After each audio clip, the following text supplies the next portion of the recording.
Hello everyone, welcome back in my channel. This is Sachin Sirohi.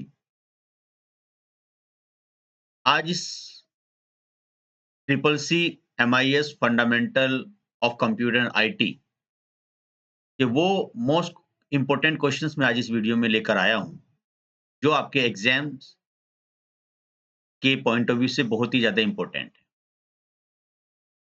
और इन सारे क्वेश्चनों को मैं एज वेल एज इंग्लिश में और हिंदी दोनों ही मीडियम में लेकर आया हूँ।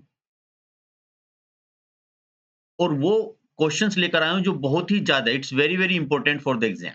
बहुत ही ज़्यादा एग्जाम के पॉइंट ऑफ व्यू से वो सब चीज़ें इंपॉर्टेंट है। ये triple C MIS fundamental of computer and IT इन सभी का सिलेबस एक जैसा ही है और क्वेश्चन एक जैसे ही रहते हैं नियर अबाउट। तो सिलेबस एक होने से एक ही पूरी वीडियो में मैं सारे इंपॉर्टेंट क्वेश्चंस आपके डिस्कस कर दूंगा। काफ़ी बच्चों की ये डिमांड थी, क्वेश्चंस थे कि सर इंग्लिश के साथ-साथ उनके कुछ हिंदीज़ में भी समझाइए, थोड़ा-सा समझने में आसानी होगी। और एक डायरेक्शन हमें मिल जाए, जो कि जिससे हमें पेपर का आइडिया हो जाए कि किन-किन टॉपिक्स पे हमें और ज़्यादा ध्यान देना चाहिए और किस-किस तरह के क्वेश्चंस आते हैं और उससे रेलेवेंट क्या प्रैक्टिकल हमारा आ सकता है। तो कोई भी एग्ज़ाम आपको क्रैक करना हो, कंप्यूटर बेसिक जिसमें कि ट्रिपल सी या कोई भी नाम जो इससे रेलेवेंट होता है, उसमें आपको काफ़ी ज़्यादा हेल्प मिलेगी। और ये मैं आपको श्योरिटी देता हूँ, अगर आज आप इस वीडियो को सही से कवर कर लोगे तो डेफ़िनेटली आपको बहुत एडवांटेज इसमें मिलने वाला है।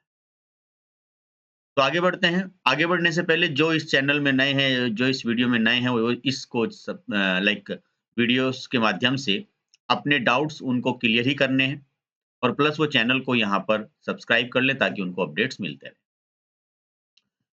सबसे आगे बढ़ते हैं कि ठीक है, कंप्यूटर देखिए, कंप्यूटर बेसिक में जो चीज़ें आती हैं, वो अगर मैं बात करूँ तो fundamental of computer, Word, Excel, PowerPoint, internet networking से रिलेटेड और थोड़ा लिटिल बिट इंटरनेट को थोड़ा डीपली पढ़ना होता है, तो उस सब चीज़ों को कवर किया जाता है, तो आपका एक कंप्यूटर बेसिक यहाँ पर बनता है।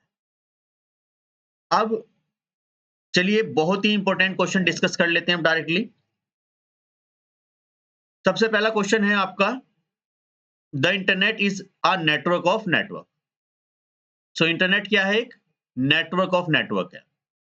मैं क्वेश्चन को साथ के साथ हिंदी में भी डिस्कस करूंगा, साथ के साथ उसका आपको यहाँ पर हिंदी में भी मिल जाएगा कि इंटरनेट एक क्या है? Network of network. तो बहुत सारे नेटवर्कों को मिलाकर इंटरनेट बनता है। ठीक है, यही इंटरनेट है।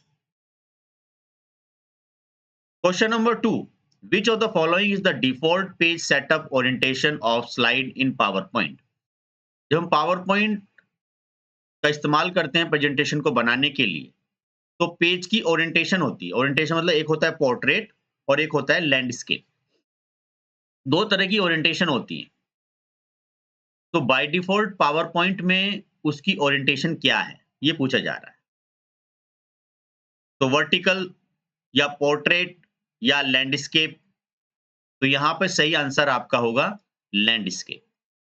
ध्यान रखिएगा, पावर पॉइंट में बाय डिफॉल्ट जो ओरिएंटेशन होती है वो आपकी लैंडस्केप होती है, जबकि वर्ड में जो होती है वो आपकी पोर्ट्रेट होती है। Next question. बच्चों क्वेश्चंस बहुत ही ज़्यादा इंपॉर्टेंट है, वीडियो को जो इनको सही सारी चीज़ें समझ में आ जाएँगी, तो मुझे बताइएगा comment section. The number of rows in a worksheet is, अगर मैं बात करूँ एक्सेल की, तो एक्सेल के देखिए बहुत सारे मैं रेलेवेंट क्वेश्चन भी आपके सामने डिस्कस करूँगा। तो एक्सेल्स में जब हम फाइल को सेव करते हैं तो उसकी एक्सटेंशन होती है .xlsx। ये XLSX जो एक्सटेंशन होती है, ये हमारे एक्सेल के अंदर जो लेटेस्ट वर्ज़न है 2007 से अबव के, उनमें हम इसे सेव करते हैं। लेकिन जो एक्सेल के पुराने वर्ज़न थे, उसमें हम .xls से सेव करते हैं। एक्सेल के अंदर जो शीट्स होती हैं, वो होती हैं बच्चों टोटल 255, 255। वहीं से ये क्वेश्चन है कि number of rows in a worksheet. एक वर्कशीट में कितनी रो हो सकती हैं? तो वो आपकी हैं 1,48,576। ये आपको ध्यान रखना है। Question number 4, to change the cell reference B2 colon B9। देखिए B2 कोलन, कोलन रिप्रेजेंट करता है रेंज को, कि B2 से लेकर B9 तक to an absolute row and column reference you would enter it as. तो अगर आपको B2 से लेकर B9 तक एक रेफरेंस, एक रेंज सिलेक्ट करनी है, जो कि एक ऑब्सोल्यूट रो करना है। ऑब्सोल्यूट का मतलब एक ऐसी सेल होती हैं जो कि फ्रीज हो जाती हैं। तो 3 तरह की सेल होती हैं। पहला होता है रिलेटिव सेल, जैसे A1, B1, इस तरीके से। एक होता है मिक्स्ड सेल। मिक्स्ड सेल में जो होगा डॉलर या तो रो से पहले लगा होगा या कॉलम से पहले। और एक होगा आपका ऑब्सोल्यूट सेल। ऑब्सोल्यूट सेल में डॉलर रो और कॉलम दोनों से पहले लगा होगा, जैसे यहाँ पे लगा हुआ है आपका $B, $2, कोलन $B, $9। तो देखिए इसी से रेलिवेंट हमारे 2-3 क्वेश्चन और बन गए। ये काफी इंपॉर्टेंट। बच्चों वीडियो को लाइक करिएगा, बताइएगा मुझे किस तरीके से आपके लिए नॉलेजेबल रहे, और जो नए हैं इसको सब्सक्राइब कर लीजिए चैनल को, ताकि उनको इसी तरीके से एजुकेशन से रिलेटेड जो भी अपडेट्स हैं उनको मिलते रहें। बने रहिएगा, आगे सारे क्वेश्चंस मैं निकाल के लाया हूं। इसका एक सेकंड वर्जन में लाया हूं इंपॉर्टेंट क्वेश्चन का, कि जो मुझे लगे कि हाँ ये और क्वेश्चंस आपके लिए नॉलेजेबल होंगे आपके एग्जाम के लिए। आगे बढ़ते हैं बच्चों। Question number 5, the file type indicate the file in a word 2010 और अबव डॉक्यूमेंट। तो अगर मैं बात करूं जो MS वर्ड है, माइक्रोसॉफ्ट ऑफिस वर्ड जो है, उसमें 2000 या उससे अबव के जो डॉक्यूमेंट होते हैं, उनमें जो फाइल हम सेव करते हैं वो करते हैं डॉक एक्स से। सही आंसर इसका सी। लेकिन जो 2007 से बिलो हैं, उनमें हम सेव करते थे डॉक से, DOC डॉक। क्वेश्चन कैसे पूछा जाए, आपको उसका सही आंसर रखना है। अगर आप कोई नेलेट का एग्जाम भी देना चाहते हो, as well as NEP exam के साथ साथ, तो भी आपके लिए बहुत ही ज्यादा यूजफुल रहेगा। Question number 6, in the following formula if A1 equal to 6, sorry yes, मान लीजिए कि आपके पास कोई सेल है एक्सेल में, और उस सेल का नाम है A1। उस A1 सेल के अंदर अगर कोई वैल्यू है और वो इक्वल यस है, इक्वल का मतलब होता है कंपेयर करने के लिए, एक्सेल की बात कर रहा हूं। तो अगर उस सेल के अंदर जो डेटा है वो इक्वल टू यस है, तो यहां पर प्रिंट होगा डन, अदरवाइज प्रिंट होगा आपका रीस्टार्ट। ये आपको ध्यान रखना है, या तो डन या फिर आपका रीस्टार्ट। अब मान लीजिए what happen if A1 equal no. मान लीजिए A1 सेल के अंदर जो डेटा है वो नो है, तो आंसर क्या आएगा? तो कंडीशन हो जाएगी फॉल्स। कंडीशन फॉल्स होने पर आपका रीस्टार्ट यहां पर प्रिंट होगा। तो आंसर इसका होगा 1, the formula return the text restart. वो क्या प्रिंट करेगा? आपको रीस्टार्ट यहां पर प्रिंट करेगा। इफ के अंदर और भी बहुत सारे कॉन्सेप्ट होते हैं, जैसे एंड है, और है, उनका भी यूज करके हम मल्टीपल कंडीशन पास कर सकते हैं। सही आंसर इसका है ए। क्वेश्चन नंबर 7 बच्चों, विच of the following is the smallest in size. इनमें से कौन सा सबसे साइज में स्मॉल है या सबसे छोटा है, या इनमें से कौन सा आकार में सबसे छोटा है? Palm top, notebook, desktop, laptop. देखिए पाम टॉप जो हम हैंड में लेके रखते हैं, जैसे ये देखिए यहां पर जो आप हैंड में रखते हो और उससे ही काम चला लेते हो। नोटबुक भी ऐसी है, लेकिन पाम टॉप नोटबुक से छोटा होता है। लैपटॉप थोड़ा नोटबुक से बड़ा और डेस्कटॉप उससे बड़ा होता है। ये सब चीजें हमें इसमें करनी है। देखिए पहले क्या होता था, पहले समय बहुत बदल गया है। पहले डेस्कटॉप होते थे, बड़े-बड़े कंप्यूटर रखे जाते थे, लोग काम करते थे उस पे। आजकल टेक्नोलॉजी बदलने से क्या हुआ है, डिवाइस छोटे होते जा रहे हैं। तो एक आजकल एक मोबाइल को भी स्मार्टफ़ोन इसीलिए बोला जाता है क्योंकि आजकल हम उसमें स्मार्टली वो वर्क कर पा रहे हैं। नेक्स्ट आते हैं। Question number 8 output by printer is called. Output जब एक प्रिंटर कोई आउटपुट निकालता है या एक आउटपुट आता है, तो उसको क्या कहा जाता है? तो प्रिंट आउट द्वारा आउटपुट कहा जाता है। जब प्रिंट आउट द्वारा जो आउटपुट निकाली जाती है, तो क्या कहा जाता है? Hard copy. जैसे कहते हैं मुझे अपना रिज़्यूमे दे दीजिए हार्ड कॉपी में, तो उसको हार्ड कॉपी कहा जाएगा। सॉफ्ट कॉपी जो हमारा डेटा होता है हमारी हार्ड डिस्क में या हमारे पेन ड्राइव्स में, उसको हम शॉर्ट कॉपी बोलते हैं। और बाकी इसमें से और कोई क्वेश्चन का आंसर नहीं है। तो सही आंसर इसका है हार्ड कॉपी। मैंने हाइलाइटेड किए हुए हैं रेड कलर में। आगे आते हैं। Question number 9 which of the following is an example of second generation language. अब देखिए मैं बात करूं जनरेशन ऑफ लैंग्वेज की, first generation, second generation, third generation, इस तरीके से जनरेशन है।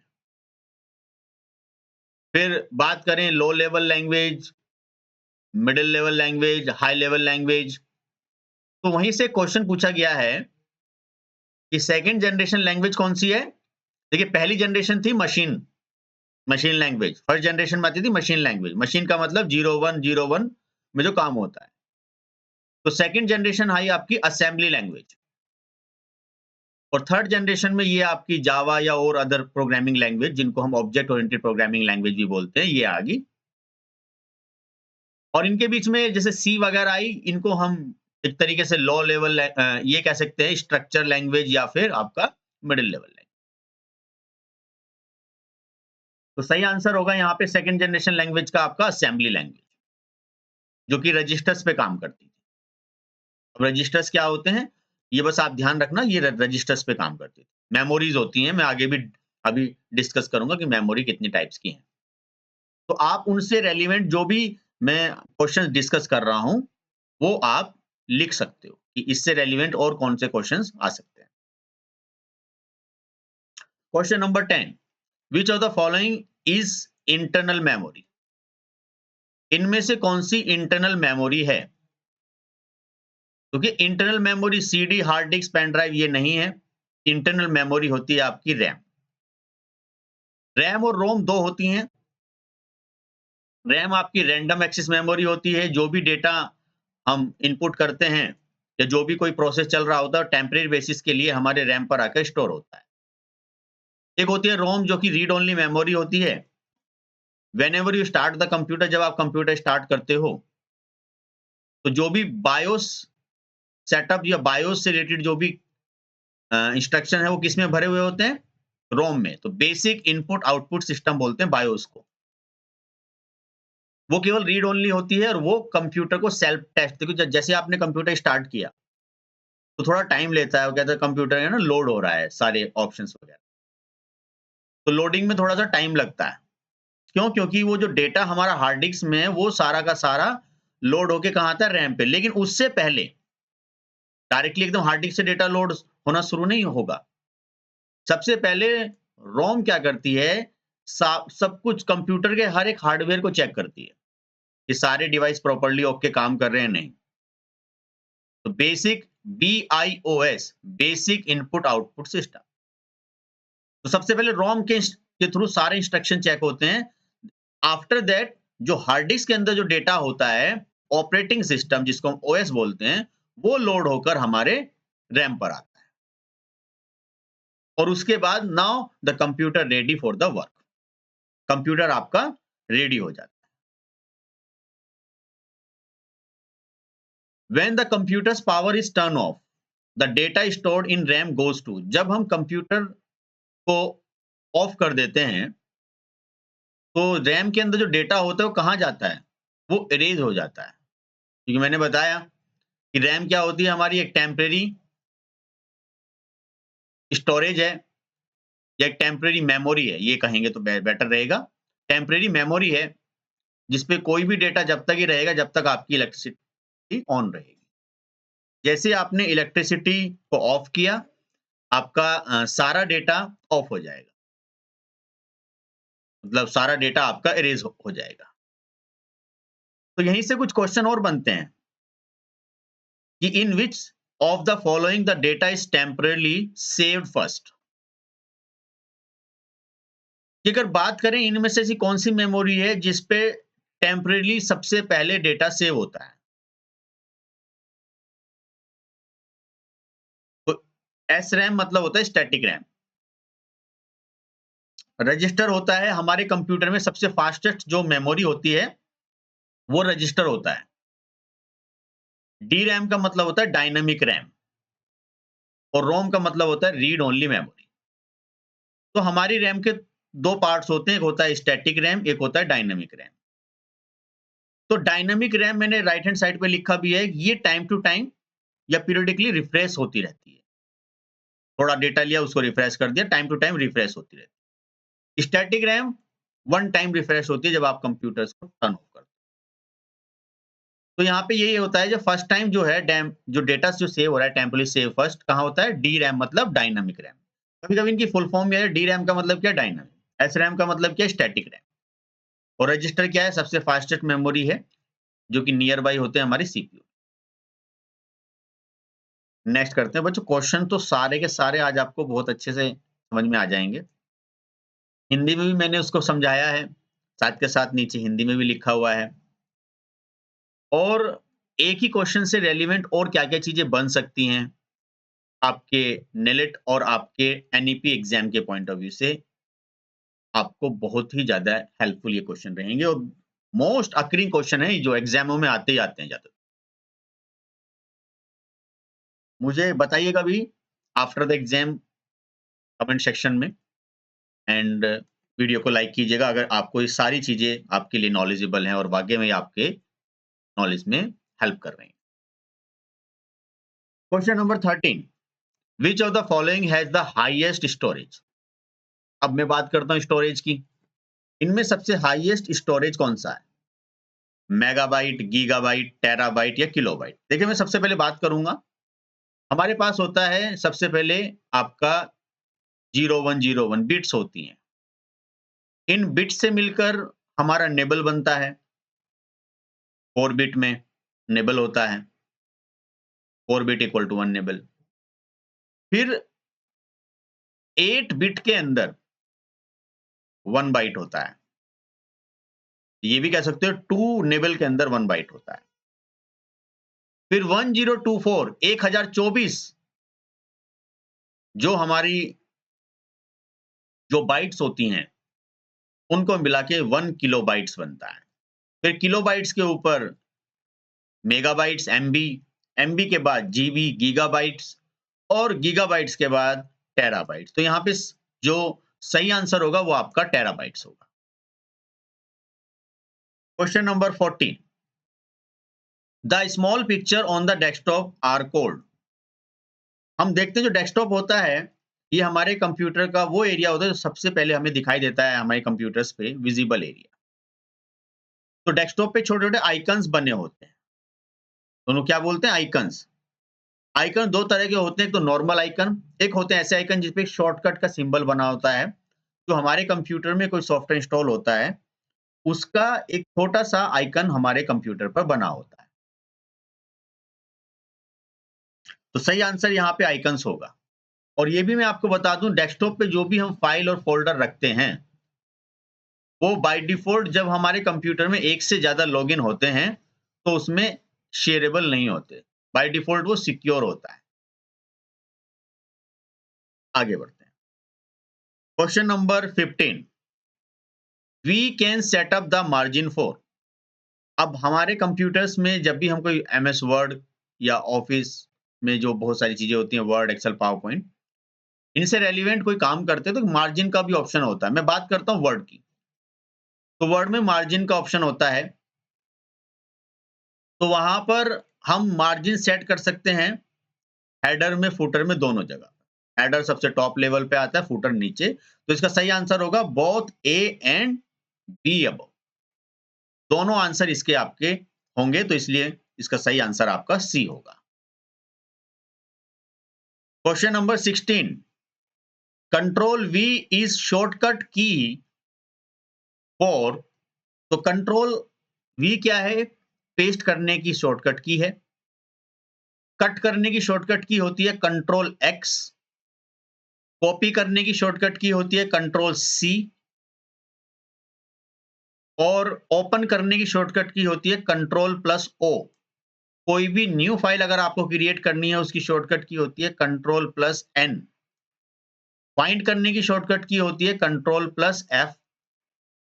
अब मैं उसी तरीके से बात कर लेता हूं। कभी कभी एग्जामों में मैंने देखा है कि ये फॉर्मेट पेंटर से रिलेटेड भी शॉर्टकट की पूछी गई है। तो फॉर्मेट पेंटर क्या होता है कि जो फॉर्मेटिंग को कॉपी पेस्ट करता है। तो कंट्रोल शिफ्ट प्लस सी से हम फॉर्मेटिंग को कॉपी कर सकते हैं। कंट्रोल शिफ्ट प्लस वी से हम उसको पेस्ट कर सकते हैं। लेकिन यहां पर सही आंसर जो है वो आपका जो है पेस्ट है। अंडू जो होता है कंट्रोल जेड होता है, मतलब कोई भी आपने काम किया कंट्रोल जेड करके वापस हम आ गए। आप ये शॉर्टकट की साइड बाय साइड लिख सकते हो, आपके लिए काफी हेल्पफुल रहेंगी। और कंट्रोल प्लस वाई होता है रीडू के लिए, दोबारा से जैसा था वैसे ही करना है। तो यहां पर सही आंसर आपका होगा पेस्ट, क्योंकि we are talking about the control plus V. Question number 17। The name of India's first supercomputer was MC1300। भारत के पहले सुपर कंप्यूटर का नाम क्या ये था? MC 1300 something? नहीं, फॉल्स। मैंने राइट हैंड साइड पे लिखा है, जो हमारे इंडिया में जो पहला सुपर कंप्यूटर था वो था परम 8000, जो कि सी डैक कंपनी ने बनाया था पूना में। तो पूना में बना था ये सी डैक कंपनी द्वारा। और पहला जो सुपर कंप्यूटर था वो था हमारा परम 8000। तो इसका ये आंसर गलत है इस वजह से। Question number 18। Which was the first protocol developed by connectivity between autonomous system? तो अगर मुझे एक पहला प्रोटोकॉल वो कौन सा था? प्रोटोकॉल का मतलब होता है सेट ऑफ रूल, कोई नियम, जिस नियम के थ्रू आप कोई काम कर रहे हो। जो भी हम ट्रांसमिशन करते हैं data sir, set of rule, जैसे आप देखते हो बहुत सारे प्रोटोकॉल्स होते हैं। HTTP होता है, FTP होता है, SMTP होता है, UDP, ऐसे बहुत सारे, मैं भी आगे डिस्कस भी करूंगा आपसे। फिलहाल यहां पर बात आई है EGP, इंटीरियर गेटवे प्रोटोकॉल। ये पहला प्रोटोकॉल था जो कि कनेक्टिविटी करता था ऑटोनोमस सिस्टम के बीच में, जो हिंदी में भी लिखा है, जो स्वायत्त प्रणालियों के बीच कनेक्टिविटी के लिए विकसित किया गया था, पहला प्रोटोकॉल था। बाकी यूडीपी का मतलब होता है यूजर डेटाग्राम प्रोटोकॉल। तो इसका सही आंसर आपका 18 है। प्रोटोकॉल्स हमारे बहुत तरह तरह के होते हैं। जब हम कनेक्टिविटी करते हैं डेटा की, या डेटा ट्रांसमिशन जब हम करते हैं इंटरनेट के माध्यम से, उस समय पर ये प्रोटोकॉल्स आपके इस्तेमाल होते हैं। बच्चों, वीडियो में क्वेश्चंस ही सारे के सारे बहुत ही इंपॉर्टेंट हैं और मोस्ट कमिंग क्वेश्चंस हैं, जो आपके आते ही हैं एग्जाम्स में। किसी भी तरह का एग्जाम हो कंप्यूटर्स का, यही पैटर्न रहता है हर बार। चाहे आपका नेलेट का एग्जाम हो, चाहे आपका नॉर्मल ट्रिपल सी का नेलेट का एग्जाम हो, चाहे आपका NEP का एग्जाम हो, दोनों तरह के एग्जाम में, किसी भी तरह का एग्जाम हो, आपके लिए ये क्वेश्चंस बहुत ही ज्यादा इंपॉर्टेंट। वीडियो को लाइक कीजिए और मुझे कमेंट सेक्शन में बताइए कि आपके लिए कितनी नॉलेजेबल ये रही है। आगे बढ़ते हैं। SMTP is used to send which type of message?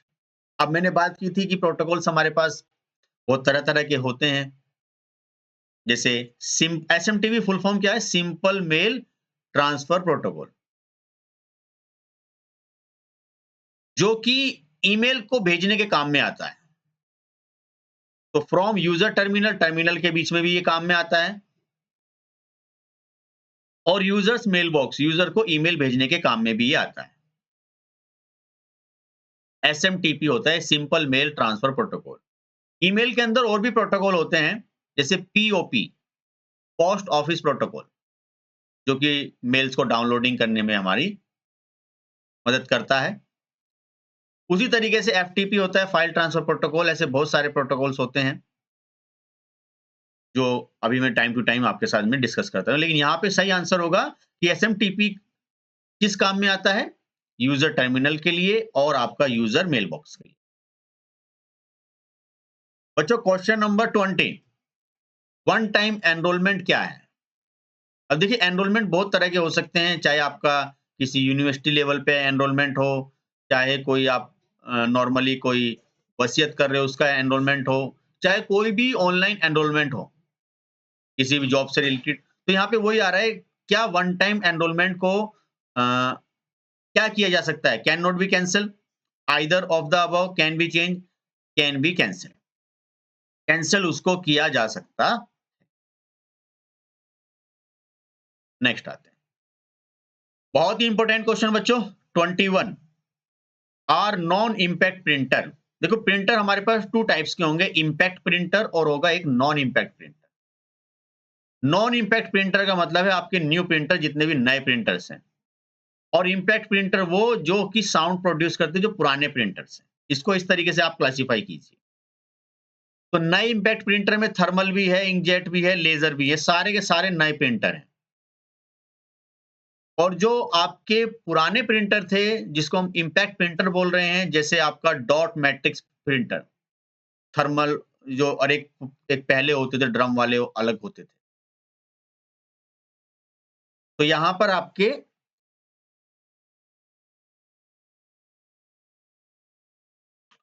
दोनों तरह के प्रिंटर हैं, लेकिन यहां पर इसका सही आंसर आपका ऑल ही रहेगा। तो क्वेश्चन प्रिंटर से रेलिवेंट काफी बार एग्जामों में आया है। Why is email written in small letter, why not in capital? Email को हम स्मॉल लेटर में क्यों लिखते हैं, कैपिटल लेटर में क्यों नहीं लिखते? तो इसका क्या हार्ड टू रीड है, इजी टू रीड है, या इजियर टू राइट है, या टेक अप लेस स्पेस? तो सही आंसर इसका इजियर टू राइट, क्योंकि लिखने में आसानी होती है, लिखने में आसान है। लेकिन कैपिटल वर्ड का कभी-कभी क्वेश्चन इसका रिवर्स भी आता है कि right in capital word means कि बड़े-बड़े अक्षरों में जब हम ईमेल को लिखते हैं, उसका मतलब क्या होता है? चिल्लाना, कि हम सडनली कुछ चीजों को चिल्ला के बोल रहे हैं।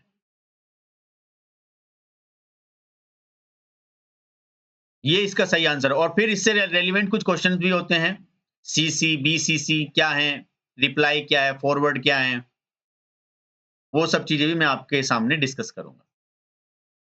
टाइटल क्या है, बॉडी में क्या चीजें लिखते हैं, वो सब चीजें, अटैचमेंट क्या है।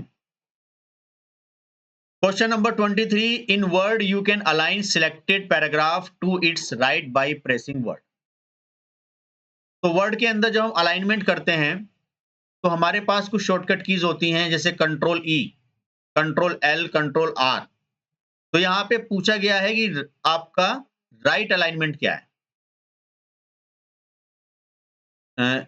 It's right by pressing Word. तो राइट अलाइनमेंट जो इसका होगा वो, तो इसका जो राइट अलाइनमेंट है वो है आपका कंट्रोल प्लस आर। किसी भी पैराग्राफ में अगर मुझे राइट अलाइनमेंट चाहिए, तो कंट्रोल आर से मैं उसका राइट अलाइनमेंट कर सकता हूं। लेकिन लेफ्ट अलाइनमेंट के लिए कंट्रोल प्लस एल होता है। इसी तरीके से सेंटर होता है और जस्टिफाई होता है। 4 तरह के अलाइनमेंट्स होते हैं। तो यहाँ पे सही आंसर होगा राइट के पॉइंट ऑफ व्यू से control plus R.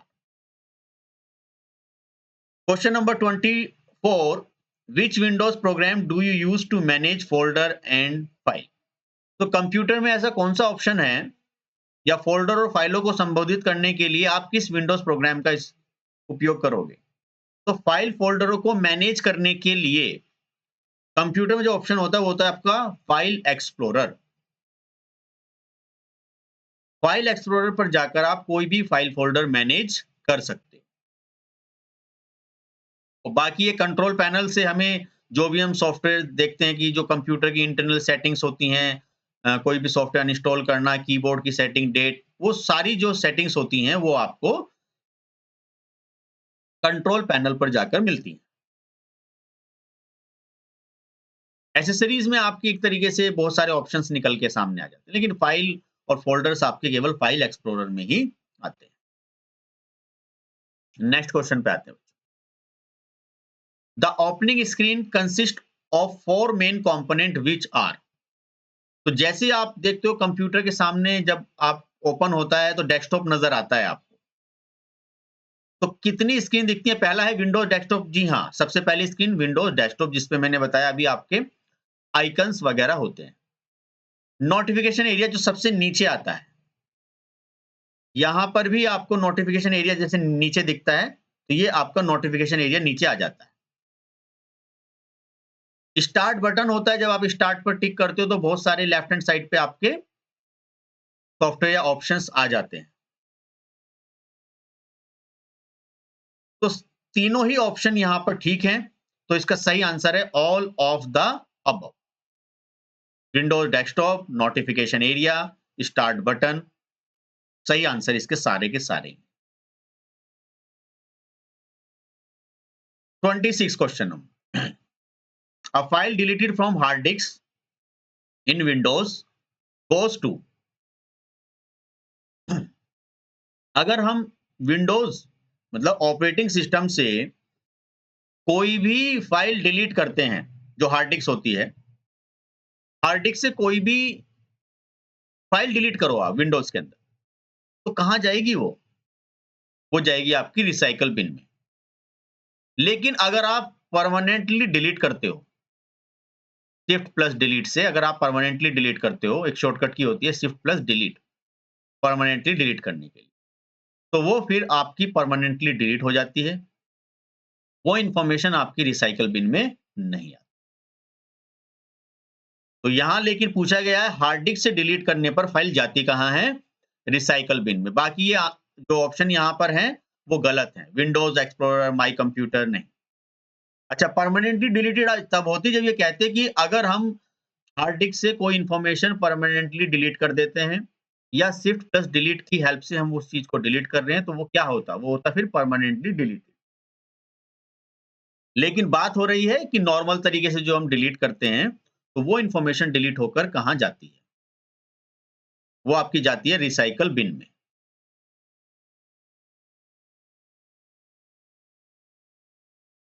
Question number 27।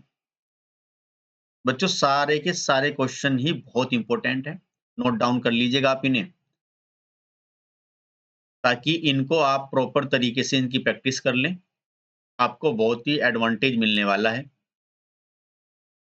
और वीडियो को जो आपके नियर बाय फ्रेंड्स हैं जो इससे रेलिवेंट एग्जाम दे रहे हैं, उनको शेयर करें ताकि उनकी भी हेल्प हो। और आप तो इसको पढ़िएगा ज़रूर, क्योंकि इसी पॉइंट ऑफ व्यू से बच्चों की काफ़ी डिमांड थी, तो मैंने इसको डिज़ाइन किया कि भई वो क्वेश्चन निकाल के लाए जाएँ, क्योंकि सर एट अ टाइम पूरा सिलेबस कवर करना कॉम्प्लिकेटेड है। लेकिन अगर जिन्होंने किया भी हुआ है, तो उनको और किन बातों पे और ज़्यादा ध्यान देना है, वो आपको आज इसकी इस वीडियो में समझ में आ जाएगा। और जिनको ये वीडियो अच्छी लगे, वीडियो को लाइक करें, और जो नए हैं इसमें वीडियो में, वो चैनल को सब्सक्राइब कर लें, ताकि उनको इसी तरीके से उनको सारे अपडेट्स मिलते रहें, कोई भी अपडेट्स छूटे ना एजुकेशन का। Which electronic component are used in second generation computer? देखो इसका क्वेश्चन तो ज्यादातर मैंने देखा है, आता ही आता है, किसी भी तरह का एग्जाम निकाल लीजिए आप, कि कंप्यूटर की कितनी generation? Sir first generation, second, third और फोर्थ। अब थर्ड जनरेशन में क्या हुआ था? सर ये आंसर दिखा वैक्यूम ट्यूब, तो फर्स्ट जनरेशन में था वैक्यूम ट्यूब, जो बहुत बड़े होते थे, बहुत जल्दी से हीट होते थे, खराब होते थे जल्दी, प्रोसेसर होते थे पहले इनकी जगह, आप समझ लीजिए। आप वैक्यूम ट्यूब थे फर्स्ट जनरेशन में। सेकंड जनरेशन में आ गया आपका ट्रांजिस्टर, तो इसका सही आंसर है ट्रांजिस्टर। लेकिन थर्ड जनरेशन में आया आपका आईसी इंटीग्रेटेड सर्किट, जो कि इतना पावरफुल था, समझो जितना कि 1000 ट्रांजिस्टर मिलकर काम करेंगे, उतना पावर थी एक सिंपल इंटीग्रेटेड सर्किट। और फोर्थ जनरेशन में आ गए आपके प्रोसेसर। फिर प्रोसेसर के अंदर आ गया आपका VLSI, very large scale of integration. और जो आपका फिफ्थ जनरेशन था, जिसमें हम आर्टिफिशियल इंटेलिजेंस बोलते हैं, जो अभी भी रिसर्च में है, उसमें ULSI, ultra large scale of integration. सारा बता दिया मैंने। क्वेश्चन कोई से भी आ जाए, फर्स्ट जनरेशन पूछ ले तो वैक्यूम ट्यूब, सेकंड जनरेशन में ट्रांजिस्टर, थर्ड जनरेशन में इंटीग्रेटेड सर्किट और फोर्थ जनरेशन में प्रोसेसर, या तो वीएलएसआई बेस्ड, और फिर आगे जो फिफ्थ जनरेशन है जिसको आप बोला जा रहा है वो आपका ULSI ultra large scale of integration, इसमें हम आर्टिफिशियल इंटेलिजेंस को ज्यादा प्रेफरेंस देते हैं। तो यहां पर सही आंसर ट्रांजिस्टर है। Question number 28, what is the term GIGO related to? तो गीगो शब्द किससे संबंधित है? मैंने नीचे भी लिखा है गार्बेज इन गार्बेज आउट, कभी कभी इसकी फुल फॉर्म भी आ जाती है। जैसा डेटा, जैसे हम कहते भी हैं नॉर्मली अपने आप को, गार्बेज जैसे सुनोगे वैसे बोलोगे, गार्बेज इन गार्बेज आउट। तो ये एक्यूरेसी से संबंधित है। किससे संबंधित है? एक्यूरेसी से, कि डेटा कितना एक्यूरेट आ रहा है। सर हमने इनपुट कुछ गलत दिया तो आउटपुट भी गलत आई, तो give input wrong then show the wrong output. या आप कंप्यूटर को एक गलत इनपुट दे रहे हो तो कंप्यूटर भी आपको गलत आउटपुट दे रहा है। जैसे आपने कहा 2 + 2 सर 4 आना चाहिए, लेकिन आपने 2 - 2 लिख के कहा कि सर ये प्लस नहीं कर रहा, क्योंकि आपने माइनस लगा दिया। तो आप एक्सपेक्ट कुछ और कर रहे हो और इनपुट कुछ और कर रहे हो। तो एक्यूरेसी से रेलेवेंट है आप। लेकिन कभी-कभी इसको पूछ लिया जाता है garbage in garbage out. Question number 29, A robot is an artificial that act real or environment। जो एक रोबोट होता है, एक कृत्रिम है जो हमारे पर्यावरण पर वास्तविक कार्य करता है।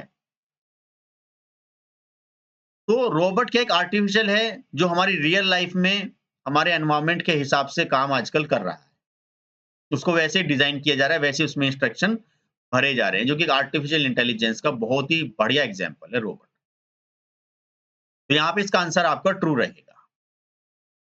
Question number 30, create a new folder on the desktop. अगर आपको डेस्कटॉप पे, या क्या हम डेस्कटॉप पे नया फोल्डर क्रिएट कर सकते हैं? हाँ, कर सकते हैं। सर अभी आपने बताया था डेस्कटॉप पे है ना आइकन्स होते हैं, ये ऐसे आइकन्स होते हैं जिन पे हम एक शॉर्टकट का सिंबल बना हुआ होता है। लेकिन आइकन्स के साथ-साथ आप वहाँ पे फाइल फ़ोल्डर भी रख सकते हो।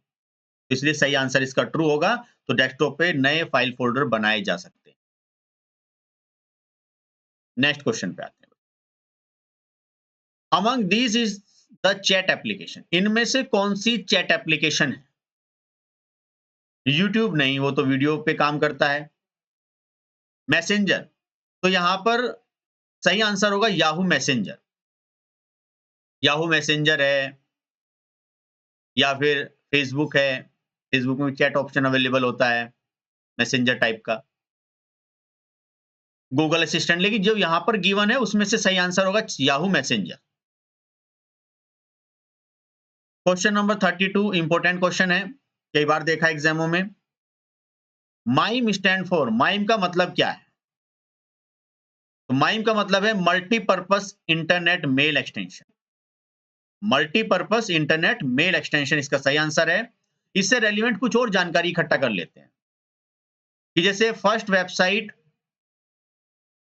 एंड डब्ल्यू के फाउंडर कौन थे? टिम बर्नर्ली। तो जब डब्ल्यू बनाया तो वेबसाइट बनाई और उसके फाउंडर थे।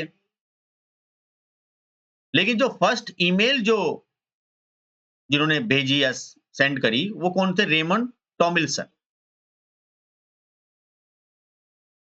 या फिर शिवा अय्यादुराई।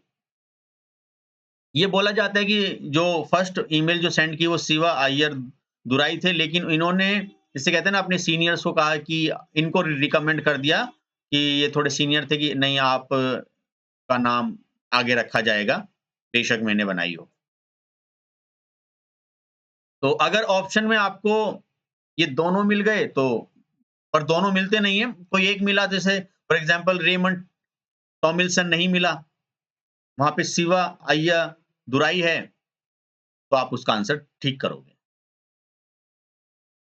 लेकिन माइम का यूज है यहाँ पे multipurpose internet mail extension.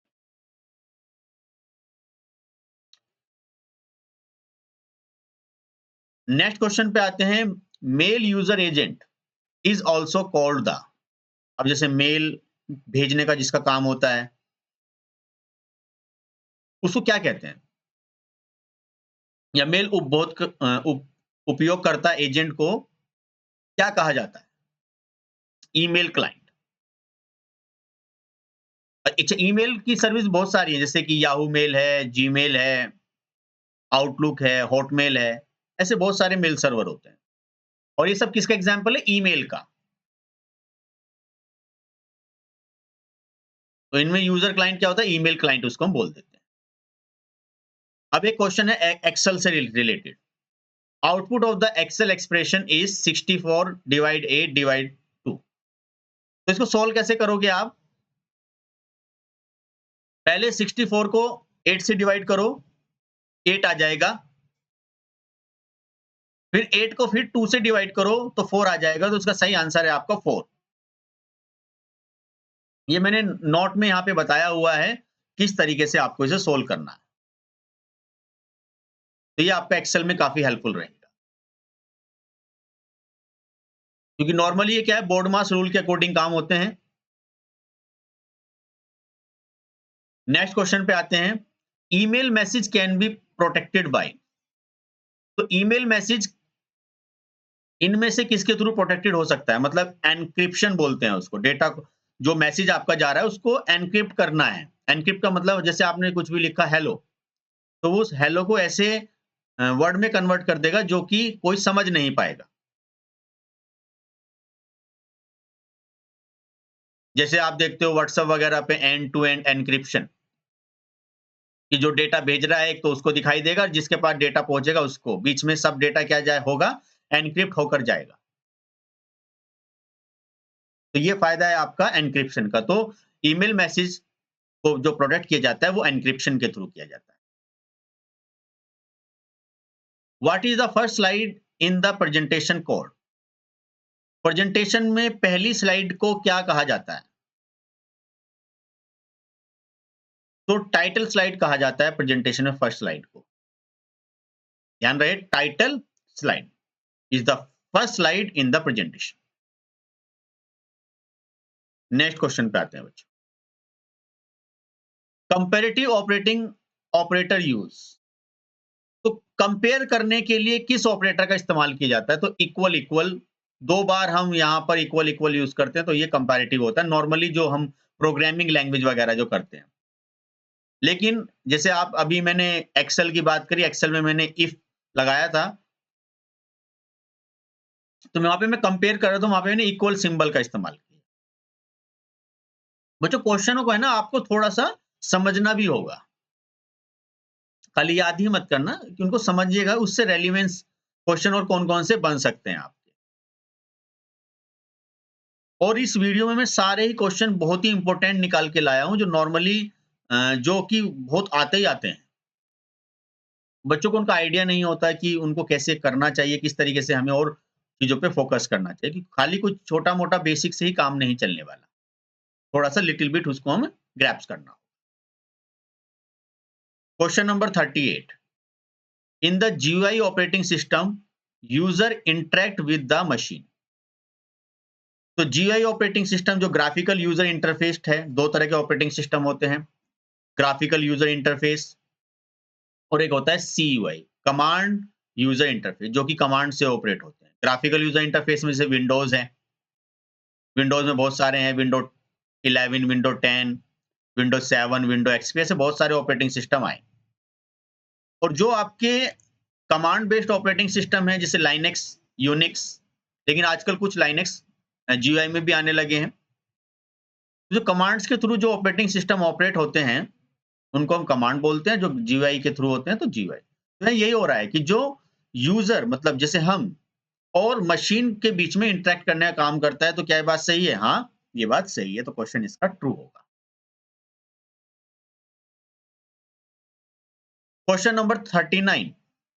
Shortcut की for adding a new slide. नई स्लाइड ऐड करने की शॉर्टकट की क्या है? सही आंसर इसका कंट्रोल प्लस एम। लेकिन काफी बच्चों इसमें कंफ्यूजन होता है, सर हमने पढ़ा है कि नई कोई भी चीज ऐड करनी हो हमें तो कंट्रोल प्लस एन होता है। हमने वर्ड में भी पढ़ा, एक्सेल में भी पढ़ा। तो कंट्रोल प्लस एन का मतलब होता है कि न्यू फाइल ऐड करना। लेकिन यहां पे बात हो रही है फाइल की नहीं, एक स्लाइड ऐड करने की। तो स्लाइड ऐड करने के पॉइंट ऑफ व्यू से आपका कंट्रोल प्लस एम यहां पर सही आंसर हो। इसमें थोड़ा सा डाउट होता है कि न्यू स्लाइड कैसे ऐड करते हैं, कंट्रोल प्लस एम से। क्यूआर फुल्ली फॉर्म या full form is quickly response. QR जो कोड होता है उसकी फुल फॉर्म क्या क्विकली रेस्पॉन्स है? नहीं, फॉल्स, गलत है। क्यूआर की फुल फॉर्म होती है क्विक रेस्पॉन्स, जो कि स्क्वायर की शेप में बना हुआ होता है, जो कि ब्लैक एंड व्हाइट कलर का होता है। और क्यूआर कोड को 1994 में बनाया गया था। टेंसो वेव ने इसको बनाया। तो इससे रेलिवेंट मैंने कुछ नोट्स नीचे भी लिख दिया है, ब्लू कलर में आप देख सकते हो। तो क्यूआर कोड का मतलब होता है क्विक रेस्पॉन्स, और उससे रिलेटेड किसने बनाया? डेंसो वेव ने 1994 में इसको बनाया।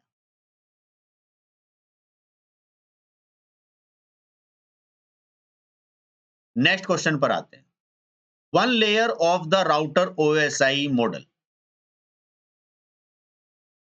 तो राउटर ओएसआई मॉडल की एक परत है। क्या राउटर ओएसआई लेयर या ओएसआई एक मॉडल होता है उसकी एक लेयर है? नहीं, गलत। सबसे पहले राउटर एक मशीन होती है जो हमारे नेटवर्क को कंट्रोल करती है, राउटिंग करती है। फिर कुछ स्विच होते हैं, जो स्विच और हब, जिस जो स्विच जो मल्टीपल कंप्यूटर जो कनेक्टेड होते हैं स्विच के थ्रू या हब के थ्रू। स्विच हमारा एक इंटेलिजेंस बॉक्स होता है और हब अनइंटेलिजेंट होता है। स्विच थोड़ा फास्ट भी होता है एज़ कंपेयर टू हब के। कई ऑर्गेनाइजेशन में तो स्विच ही काम कर जाता है, राउटर की ज़रूरत ही नहीं पड़ती, लेकिन राउटर बेस्ट होता है क्योंकि वो एक अच्छे से राउटिंग करके डेटा को ये आपके रिक्वेस्ट को इधर से उधर सेंड करने का काम करता है। पूरे नेटवर्क को कंट्रोल करता है, कहने का मतलब ये है। लेकिन यहाँ पे पूछ लेगा ओएसआई मॉडल। अब ओएसआई का फुल फॉर्म क्या होती है? ओपन सिस्टम इंटरकनेक्शन, जिसमें कि 7 लेयर होते हैं, 7 लेयर होते हैं। और एक होता है टीसीपी आईपी। टीसीपी आईपी में आपके 5 लेयर होते हैं। अब मैं पूरा बताऊंगा तो बहुत बड़ा नेटवर्क बन जाएगा, अभी क्वेश्चन ज्यादा लेंथी हो जाएंगे।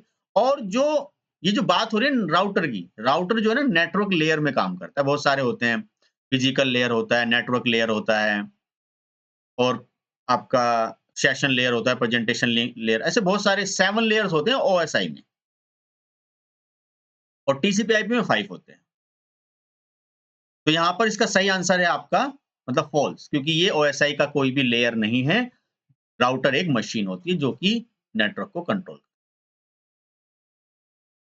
Question number 42। UPI launch by. UPI किसके थ्रू लॉन्च किया गया था?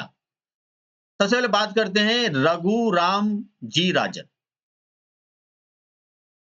रघुराम जी राजन के द्वारा इसको लॉन्च किया गया था। कब? 11 अप्रैल 2016। और यूपीआई की फुल फॉर्म है यूनिफाइड पेमेंट इंटरफेस। और यूपीआई को किसके थ्रू रेगुलेट या किसके थ्रू कंट्रोल किया जाता है? NPCI, national payment corporation of India. मैंने नीचे फुल लिख दिया है डिटेल में नोट्स में कि जिसको 11 अप्रैल 2016 में लॉन्च किया गया रघुराम जी राजन के द्वारा, जिसकी फुल फॉर्म है यूनिफाइड पेमेंट इंटरफेस, जो कि national payment corporation of India इसको कंट्रोल करता है, और इसको फिर आरबीआई कंट्रोल करता है, रिजर्व बैंक ऑफ इंडिया। आगे आते हैं।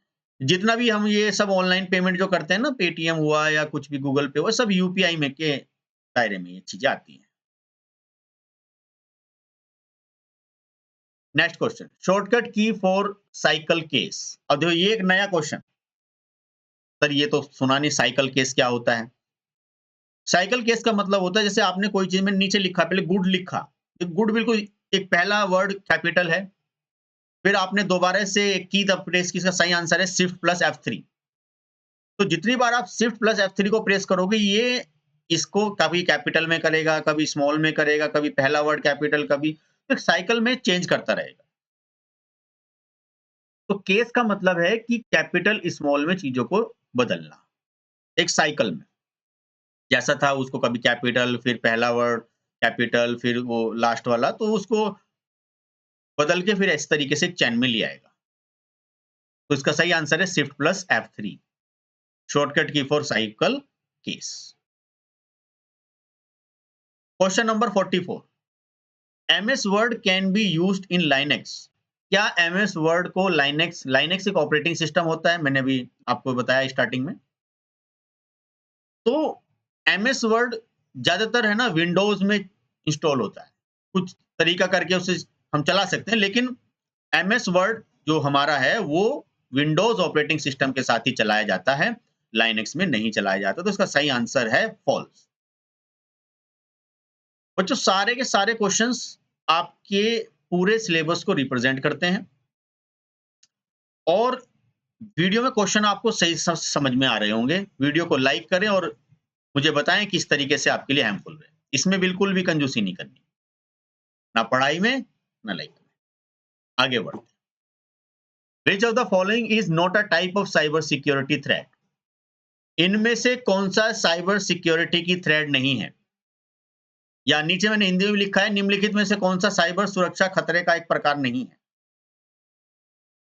तो जब हम बात करते हैं हैकिंग की, एथिकल हैकिंग या साइबर सिक्योरिटी, एक इंटेंशनली माइंड में हिट होता है कि यार कुछ इलीगल बातें हैं।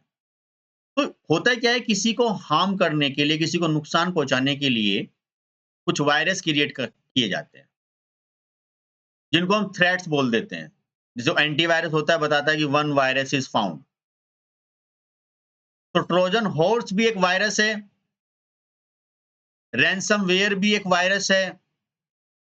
फिशिंग अटैक क्या होता है, किसी को लिंक वगैरह भेज के उसके थ्रू उस पे अटैक करना। तो यहां पर जो सही आंसर है वो है social networking. Social networking cyber security की कोई भी थ्रेट नहीं है। तो ट्रोजन हॉर्स क्या करता है कि सर कंप्यूटर में जैसे वायरस आया, ज्यादातर किससे आता है, तो इंटरनेट से आता है। तो कोई फाइल आप डाउनलोड करते हो या किसी भी पेन ड्राइव वगैरह में कोई वायरस होता है, वो आप यूज करते हो, बिना स्कैनिंग के आप उसे काम चलाने लगते हो, और आपके कंप्यूटर में कोई वायरस वगैरह एंटीवायरस भी नहीं है। सो यहाँ पर ट्रोजन हॉर्स कहते हैं क्योंकि डुप्लीकेट फाइल बनानी शुरू कर देगा कंप्यूटर्स में, कंप्यूटर को बहुत ज्यादा स्लो करता चला जाएगा। रैंसमवेयर कोई डेटा होगा आपका, उसका इस तरीके से अनफॉर्मेटेड कर देगा या एनक्रिप्टेड कर देगा कि हाँ डेटा सर मेरा सब है ना एनक्रिप्टेड होता है, जिसको हम नॉर्मल भाषा में बोल देते हैं करप्ट होता जा रहा है। तो सही आंसर इसका है सोशल नेटवर्किंग। आगे आते हैं क्वेश्चन नंबर 46 पर। Which term is used to compare the processing speed of different computer system. इनमें से ऐसा कौन सा टर्म है जो कंप्यूटर की गति को नापने के काम में आता है, कि जो प्रोसेसर है आपका, उस प्रोसेसर मतलब कंप्यूटर का ब्रेन। मैंने भी बताया कि कौन-कौन से प्रोसेसर हमारे पास, प्रोसेसर में भी टाइप आते हैं देखिए, जैसे पहले आया P1, P2, P3, P4, Pentium 1, Pentium 2, Pentium 3, Pentium 4। उसके बाद आया ड्यूल कोर, मतलब जिसमें 2 प्रोसेसर की कैपेसिटी थी। फिर आया कोर टू ड्यूल, फिर आया आपका i3 प्रोसेसर, फिर i5 और i7, इस तरीके से आते जा रहे हैं। तो जो प्रोसेसर की जो स्पीड होती है, उसको जो मेजर किया जाता है, उसको किया जाता है MIPS, मिलियन इंस्ट्रक्शन पर सेकंड, जो इसमें से सही आंसर दिया है। मिलियन के बाद आपका जीपी में बिलियन तक का भी आ सकता है, लेकिन आपका मिलियन इंस्ट्रक्शन पर second. Gigahertz million of instruction, billions of instruction, जैसे कहते हैं 3.2 गीगाहर्ट्ज का प्रोसेसर है हमारा। तो इसकी फुल फॉर्म भी नीचे लिख दिया मैंने, मिलियंस इंस्ट्रक्शन पर सेकेंड, इसका सही आंसर है। क्वेश्चन नंबर बच्चों 47, आईपी इज हार्डवेयर डिपेंडेंट। क्या आईपी, आईपी मतलब इंटरनेट प्रोटोकॉल, जैसे आप इंटरनेट से कनेक्ट होते हो तो हर एक डिवाइस को एक नेटवर्क पे एक यूनिक नाम दिया जाता है जिसको हम बोलते हैं आईपी एड्रेस, जो कि आपका IPv4 और IPv6 दो हिस्सों में डिवाइड है। IPv4 में 32 बिट का होता है और IPv6 आपका 128 बिट का होता है। IPv4 जो है 4 ऑक्टेट में डिवाइड है, 4 हिस्सों में, और IPv6 आपका जो है नंबर ऑफ जो हेक्साडेसिमल नंबर के कॉम्बिनेशन से बनता है। लेकिन मैं यहाँ पे बात करूंगा आईपी जो है वो आपका जो है एक सॉफ्टवेयर डिपेंडेंट है, हार्डवेयर डिपेंडेंट नहीं है। मतलब वो नेटवर्क पे काम कर रहा है जब आप कोई नेटवर्क से जुड़ते हो। लेकिन जो एक मैक एड्रेस होता है, जिसको हम बोलते हैं मीडिया एक्सेस कंट्रोल, वो आपका हार्डवेयर डिपेंड है। हर एक फिजिकल मशीन का एक एड्रेस होता है, इसको मैक एड्रेस बोलते हैं।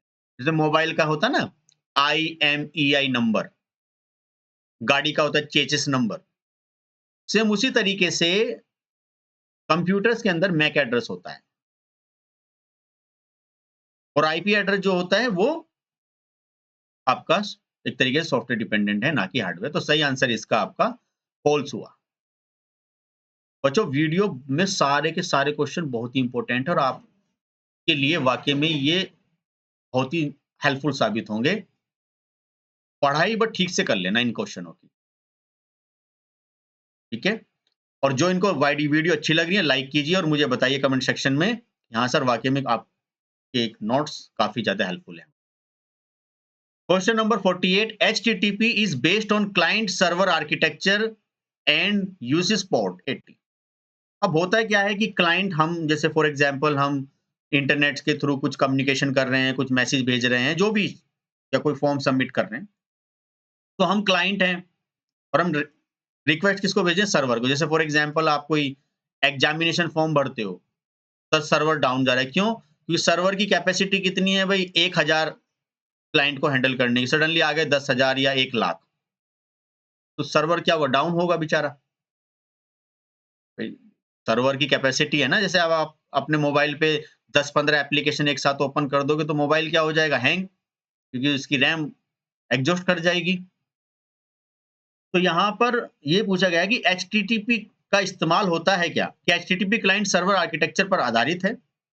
तो HTTP का पोर्ट नंबर क्या होता है? 80। हाँ, सही आंसर है। मैंने नीचे कुछ लिख भी दिए हैं, कुछ और भी पोर्ट्स होते हैं। हाइपर टेक्स्ट ट्रांसफर प्रोटोकॉल का तो 80 होता है।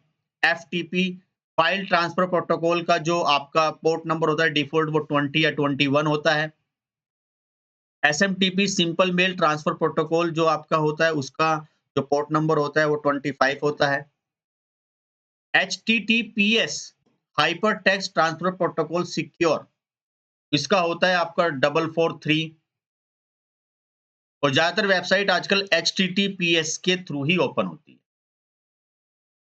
POP पोस्ट ऑफिस प्रोटोकॉल जो कि ईमेल में इस्तेमाल होता है, तो वहां पे उसका जो आपका होता है नंबर वो पोर्ट नंबर 110 होता है। और IMAP internet message access protocol, इसका पोर्ट नंबर आपका 143 होता है। तो ये कुछ प्रोटोकॉल्स हैं जो कि अलग अलग उनके पोर्ट नंबर दिए होते हैं। कोई सा भी आ जाए तो आपको घबराने की जरूरत नहीं है, आपको इनमें से सारे क्वेश्चन रेडी कर लेने। नेक्स्ट आते हैं, the group of 8 bit is used to represent a byte. अभी मैंने स्टार्टिंग में बताया कि 8 बिट से 8 बिट का मतलब 0101, तो ऐसी 0101 8 बिट मिलाकर क्या एक बाइट बनता है? हाँ, सही बात है, ट्रू आंसर इसका। Which extension is given to PowerPoint document by default. कि जब हम पावर पॉइंट में वर्क करते हैं तो पावर पॉइंट में जो फाइल सेव होती है उसकी डिफॉल्ट एक्सटेंशन क्या है? .ppt।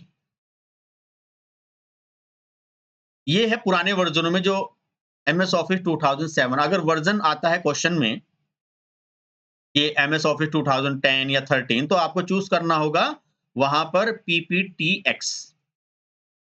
क्योंकि नए वर्जन में हम जो सेव करते हैं .pptx से सेव करते हैं। नीचे में हिंदी में भी बताया गया है, पावर पॉइंट दस्तावेज को डिफॉल्ट रूप से कौन सा एक्सटेंशन दिया जाता है, तो बाय डिफॉल्ट अगर pptx नहीं लिखा तो आपको ये चूज कर देना है .ppt। अब कुछ क्वेश्चन ऐसे डिस्कस कर लेते हैं जो कि कुछ डेस्क्रिप्टिव है लिटिल बिट, लेकिन बहुत ही इंपॉर्टेंट है एग्जाम के पॉइंट ऑफ व्यू से, और आपको थोड़ा लिटिल बिट उनको एक थ्योरेटिकल वे में रेडी करना है। वो ऐसे कौन से क्वेश्चन हैं जो मुझे थ्योरेटिकली करने चाहिए, थोड़ा सा रिटन उसको स्ट्रॉन्ग करना है आपको एग्जाम के पॉइंट ऑफ व्यू से, अभी देखेंगे थोड़ा सा आगे। The language of the computer can understand and execute is code. ऐसी कौन सी लैंग्वेज है जिसको कंप्यूटर समझता है? अभी मैंने स्टार्टिंग में बताया था, फर्स्ट जनरेशन, सेकंड जनरेशन और हमारे कोई और जनरेशन। तो यहां पर जो जनरेशन है हमारी कि ऐसी कौन सी लैंग्वेज है जिसको कंप्यूटर समझता है, तो उसको बोलते हैं बाइनरी लैंग्वेज। तो बाइनरी लैंग्वेज को कंप्यूटर समझता है। यहां पर बात हो रही है F1 टू F12 की आर कॉल्ड एस। F1 और F12 की क्या है? फंक्शनल की। ध्यान रहे, देखिए ये क्वेश्चन ऐसे भी आ जाता है कि टोटल कितनी फंक्शन कीज होती हैं? 12। F1, F2, F3, F4 से लेके 12 कीज होती है। F1 की का ज्यादातर यूज हेल्प के लिए किया जाता है, तो यहां पर सही आंसर होगा आपका फंक्शनल कीज। और लैंग्वेज तो हमने बता ही दिया कि जो कंप्यूटर समझता है उसको हम बोलते हैं बाइनरी लैंग्वेज। बाकी असेंबली लैंग्वेज सेकंड, और ये फर्स्ट जनरेशन लैंग्वेज ही है आपकी। और देखिए इसमें काम करना वेरी वेरी कॉम्प्लिकेटेड, बहुत कॉम्प्लिकेटेड हुआ करता है। अब कुछ और क्वेश्चन डिस्कस कर लेते हैं, बहुत ही इंपॉर्टेंट है, आपको रेडी करने हैं थ्योरी के पॉइंट ऑफ व्यू से। What is the difference between two CC and BCC in email? तो सीसी का मतलब होता है कार्बन कॉपी और बीसीसी का मतलब होता है ब्लाइंड कार्बन कॉपी। जब हम किसी को मेल सेंड करते हैं, सपोज करो मैंने किसी एक को मेल सेंड किया, तो मैंने कहा कि मुझे आप सीसी में रख लेना, उसकी एक कॉपी मेरे पास भी आ जाएगी मेल की। लेकिन मैं चाहता हूं कि नहीं, मैंने उनसे कहा कि मुझे आप बीसीसी में रखना, क्योंकि मैं नहीं चाहता कि जिनको आप भेज रहे हो उनको ये पता चले कि ये मेल की एक कॉपी मेरे पास भी आई है। तो सिक्योरिटी के पॉइंट ऑफ व्यू से हम बीसीसी में अपनी ईमेल डलवा सकते हो, तो वहीं पे ऑप्शन होता है जब आप मेल को सेंड करते हो, सीसी और बीसीसी। बाकी जब मेल किसी के थ्रू आती है, आपको दो ऑप्शन वहां पे नजर आते हैं, जैसे कि रिप्लाई और रिप्लाई ऑल। तो रिप्लाई का मतलब होता है जिसने आपको मेल भेजी है केवल उसको ही रिप्लाई जाएगा, और अगर उसमें कुछ और भी थे सीसी में और अगर आपने रिप्लाई ऑल किया तो सभी को उस मेल में रिप्लाई पहुंच जाएगा। तो यहां पर इसको थोड़ा सा डेस्क्रिप्टिव आपको बनाना है, कार्बन कॉपी और आपका ब्लाइंड कार्बन कॉपी को थोड़ा एक्सप्लेन करना है। बहुत ही इंपॉर्टेंट क्वेश्चन है बच्चों। Question number 54, what is system software and application software? कि सिस्टम सॉफ्टवेयर क्या है और एप्लीकेशन सॉफ्टवेयर क्या है।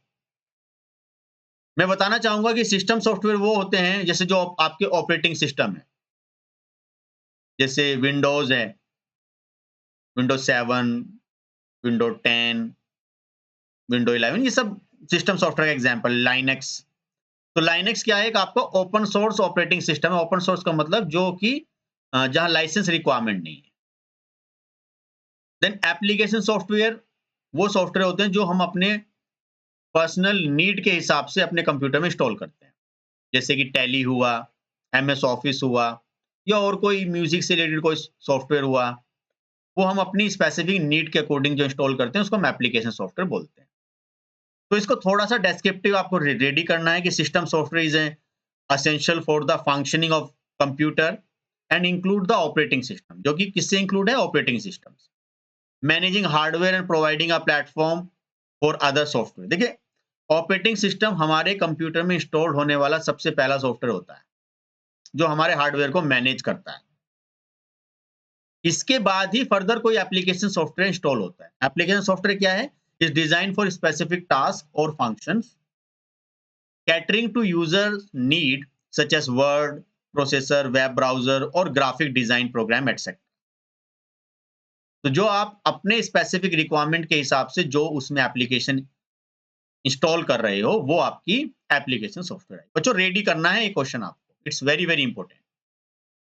और वीडियो को लाइक कर दीजिए। अब आप बताइए कि आपको कितना ये इंपॉर्टेंट और कितना यूजफुल आपके लिए रहेगा।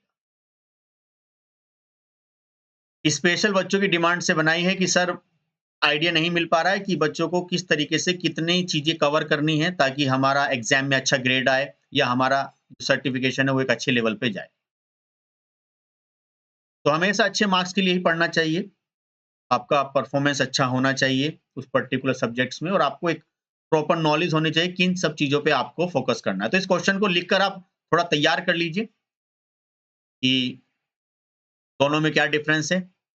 अब एक लास्ट क्वेश्चन और डिस्कस कर लेते हैं, बहुत ही इंपॉर्टेंट क्वेश्चन है वो भी, कि what is the difference between count A and sum if in MS Excel. अगर मैं बात करूं एमएस एक्सेल में, तो एमएस एक्सेल में काउंट भी होता है एक फॉर्मूला। काउंट जो होता है केवल वो न्यूमेरिक वैल्यू को काउंट करता है। काउंट ए जो होता है वो न्यूमेरिक और अल्फाबेट दोनों तरह की वैल्यू को काउंट करता है, टेक्स्ट भी हो चाहे 1 2 भी हो। तो काउंट करेगा केवल ओनली द, लिखा भी है count function count the number of cell in a range that contain number. वो चीजें काउंट करेगा जो केवल नंबर्स होंगे, जबकि count the number of cell in a range that are not empty.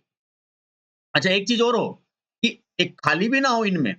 Count और काउंट ए टेक्स्ट, तो काउंट ए number को तो काउंट कर रहा है लेकिन खाली नहीं होनी चाहिए, एम्प्टी ना हो। काउंट ए कह रहा है कि ठीक है मैं भी टेक्स्ट और नंबर दोनों को काउंट कर लूंगा लेकिन खाली नहीं करूंगा, एम्प्टी नहीं। अगर खाली काउंट करवाने हैं तो एक फंक्शन होता है अलग, काउंट ब्लैंक। तो काउंट ब्लैंक फंक्शन इस्तेमाल में होता है ब्लैंक चीजों को काउंट करने।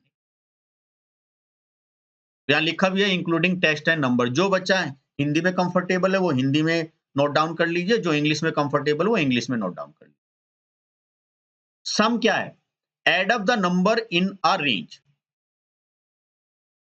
भाई एक पर्टिकुलर एक रेंज आपने प्रोवाइड की, जैसे A1 से लेकर A5, तो उसके बीच में जितने भी नंबर्स आ रहे हैं उन सभी चीजों को क्या करता है? सम करने के काम में आता है, sum function. Sum if add up the numbers in a range based on a specified condition।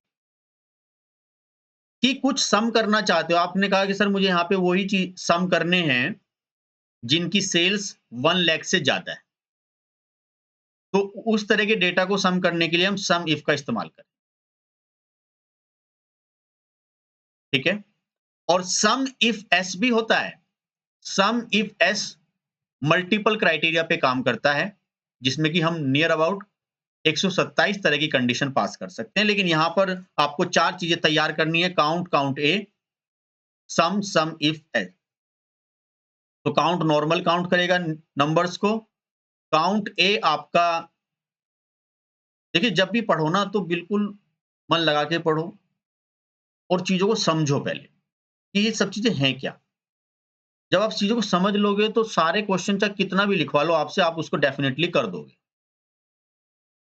याद ही नहीं करने, जस्ट उसको आपको समझना भी है। सम और सम इफ में ये फर्क है कि सम टोटल सम कर लेगा जितनी भी आप रेंज प्रोवाइड करोगे, सम इफ एक क्राइटेरिया के हिसाब से सम करेगा।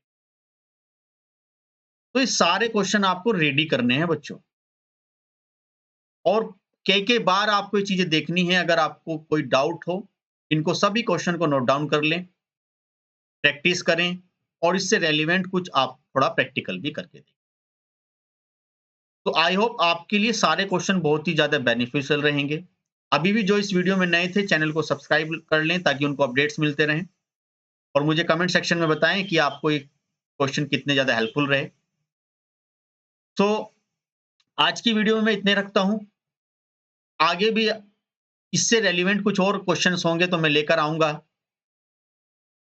सो आज के लिए इतना ही। Thank you.